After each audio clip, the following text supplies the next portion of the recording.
Welcome to The Hero Maker. In this series, we follow Richard's appearances on other shows as he talks about how to grow, play, think, and live like a hero. Join him as he discusses thoughts, principles, and life lessons, all essential for anyone building their heroic brand. All that and more, only on The Hero Maker.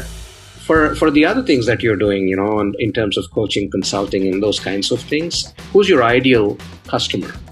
So my ideal customer in the expert brand space is generally someone who has demonstratable results in a field, right? Someone who knows how to do something really, really well, and then has either access to or willingness to pay for access to an audience that we can get that wants that similar result.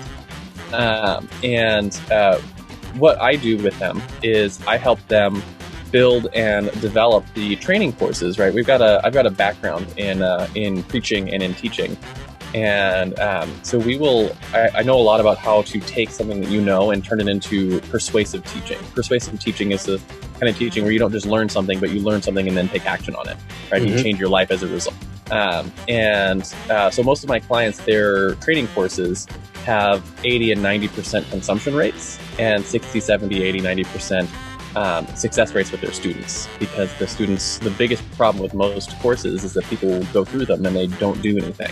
So as I was saying, the people who when they're building those training courses, that's what my goal is to help them build a training course that people actually consume and then change their lives based on, get good results, because those good results help snowball into more results, and then they result in more sales and growing more things and then becoming a big name in your space. A lot of my clients have been in the real estate space, real estate training. So everything from commercial real estate investing, wholesaling, flipping, mobile home park investing, single family home investing. I had a person who was doing work in I'm going to forget the name of it because it's interesting financial stuff, but taking 401ks and directing those funds into private investments.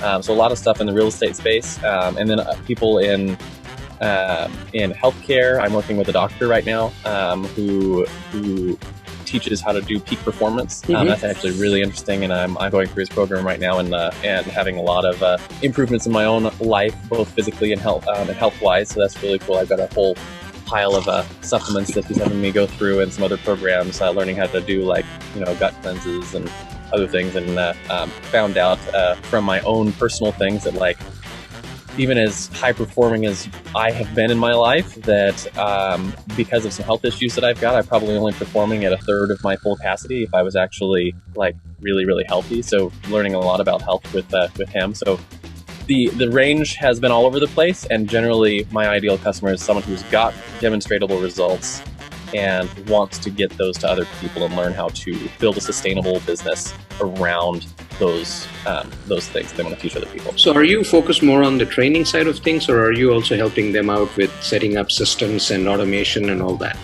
So my secret sauce is I help them build the training and the sales, but my goal is that I want to help them create 6 figures or more of income and have the management of that business take less than 4 hours a week. So there's a lot of work that goes into building systems and automations that help support the business. Again, because that's sort of my zone of genius, is helping people build those things. And we have some stuff in place now that I'm just getting off the ground that we're going to start releasing publicly. Goes right along with the Push Button podcast brand called Push Button Processes, and we're actually teaching people how to build systems and processes.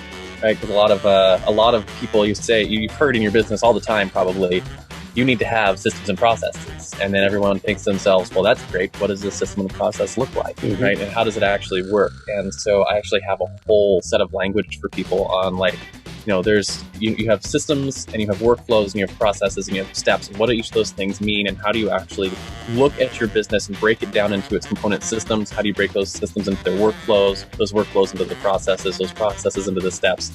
How do you build an automation when you can?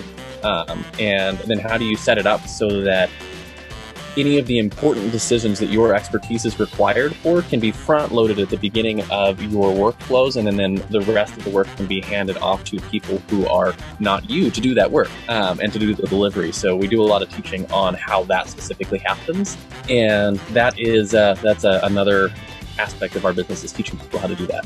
If you want to hear the rest of this discussion, please check out the link to the full episode in the description below.